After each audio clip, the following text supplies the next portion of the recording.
Hi there. This video is called Are You a Wage Slave? Are you earning money every month, but the money is just disappearing out of your life? It's going towards payments, higher purchase payments, the fridge you had to buy, the washing machine, hopefully your mortgage, not your rent, your mortgage, because you are now buying a house. But probably one of the biggest expenses is going to be, of course, your car. I saw this online. This is from MNZ. This is a Fiat, by the way, not a BMW. Not an Audi, not a Mercedes. This is a Fiat. And it's 5,800 a month. Let's call it 6,000 a month. Prime less 2%. Very nice. 10% deposit. 72 months. That's 6 years. And then 30% RV.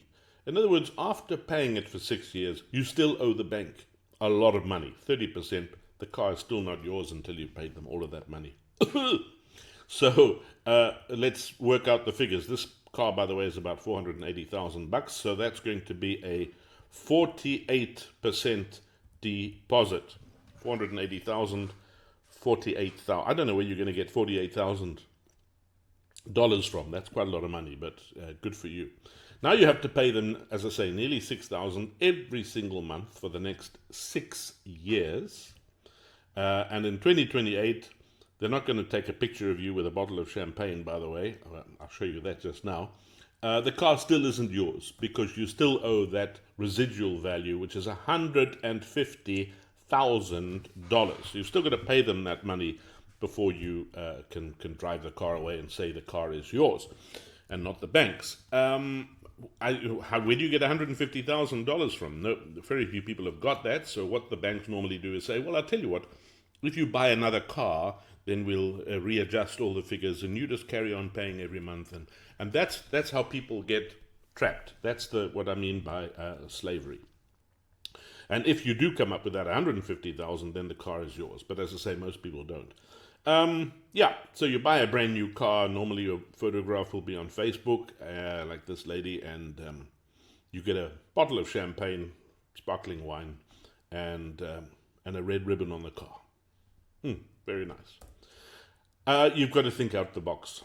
If you want to be an investor, if you want to bring security to your life, you have to do what other people are not doing. You can't buy a Polo Vivo just because everybody else is buying a Polo Vivo brand new, or a BMW because everybody else. You've got to think out of the box. You've got to think, how can I get a car that's reliable, that's going to get me from A to B, cheap on fuel, and yet save me some money. So this is a Haval H1 GWM M4. It's exactly the same.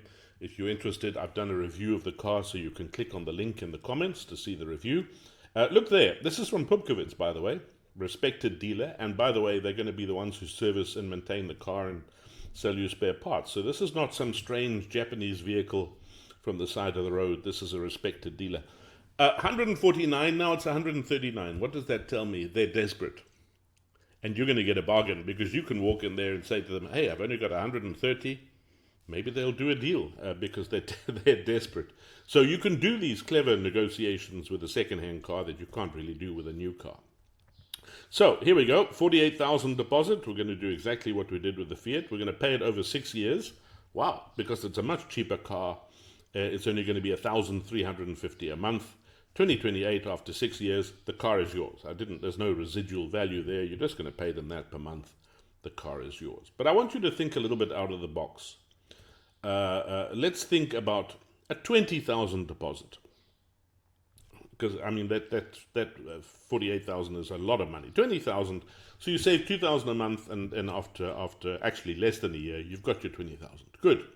Now we're going to pay that 4,000 over 2 years, and after 2 years, the car is yours. Good. Now, remember the first car was 6 years? This is now 2 years. You paid off the car. Now you can invest. So take that 5,700 over the remaining 4 years. That's what you would have paid for the Fiat.